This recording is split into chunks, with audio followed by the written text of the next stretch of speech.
On va jamais en parler, c'est ça? On vient d'enterrer maman et personne n'en parle. Tu voudrais qu'on dise quoi au juste? Qu'on est triste? Qu'elle est partie trop tôt? Qu'elle nous a laissé les factures? Oh toi, la pièce reportée, ta gueule. T'es pas de notre sang. Juste le mari de ma sœur.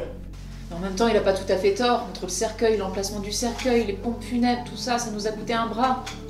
Le pognon. Maman a toujours tout fait pour qu'on manque de rien et vous êtes déjà là en train de vous plaindre des miettes qu'elle vous a laissées.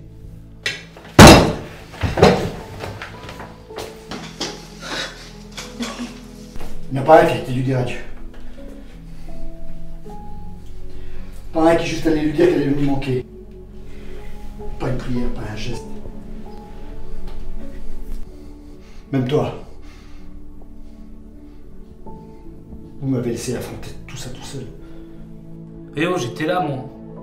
Toi, t'étais dans la salle d'attente, le nez dans ton téléphone. Je suis peut-être votre père, mais j'ai besoin que quelqu'un me tienne la main. Surtout quand je dois enterrer ma femme. Avec qui j'ai passé plus de 40 ans de ma vie.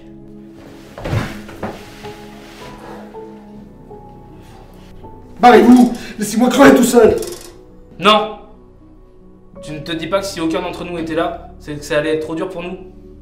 Maman était le ciment de notre famille. Sans elle, on les détruit. Si je m'occupe le cerveau, c'est pour arrêter de penser. Si je m'arrête, je pleure. Et si je pleure, je pourrai plus m'arrêter. J'essaie de penser à autre chose, moi aussi, tu sais. On n'est pas parfait, mais on s'aime. Et on vit tous le deuil à notre façon. D'ailleurs, à travers nous, la vie continue. Le seul héritage dont on ait réellement besoin, c'est celui-là. Elle portera le même prénom que sa grand-mère.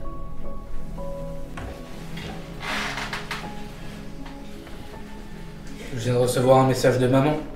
Comment c'est possible? Je viens de rallumer l'appli. Le message était là. C'est marqué. Ce message doit être lu par Nicolas. Mais pourquoi lui? C'est le mari de notre sœur. Il fait même pas partie de la famille. Ce message est pour Nicolas. Tu as fait en sorte de rendre ma fille heureuse. Non seulement en l'épousant, mais en faisant d'elle une mère à son tour. Même quand elle n'y croyait plus. Le plus beau des héritages est celui de transmettre la vie. Cela fait de toi un membre à part entière de cette famille. Dans cette famille, il est coutume qu'on y mette tous du sien. Tu as la lourde tâche de transmettre mon message à travers ta voix. Tout d'abord pour Thomas. Je veux que tu prennes soin de toi. Ensuite, la Stéphanie. Tu es aussi croyante que ton père. Mais tu as également mon pragmatisme. Aussi, je te laisse la charge de gérer l'argent que j'ai mis de côté. Tu trouveras une petite boîte dans le meuble de grand-mère. C'est curieux, parce que grand-mère, je ne me verrai pas l'être. Mais ce petit être qui grandit en toi te fera grandir également. Et te fera voir tout ce que tu m'as fait voir, sois-en sûr. Autour d'Hugo, mon dernier.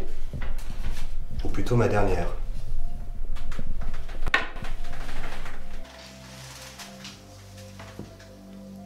Une mère sans ces choses-là. Ton désir de transition. Une chenille prête à devenir papillon. Ta grande sœur Stéphanie voulait une petite sœur. Cette fleur aura mis plus longtemps que prévu à éclore. Je te souhaite d'arriver à être la femme que tu veux être. Parce qu'on ne peut avoir qu'un seul regret dans la vie. C'est de passer à côté de qui on est vraiment.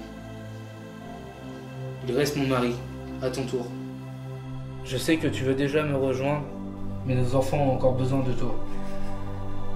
Dis-leur tout ce que tu n'as pas pu ou su leur dire. Tu leur as appris tellement de choses. Apprends-leur à rester unis. Ces 45 dernières années ont été merveilleuses à tes côtés. Pour finir, sachez tous que de là où je me trouve, je vous aime toujours. Et que toi, celle qui portera le même prénom que moi, je t'aime déjà.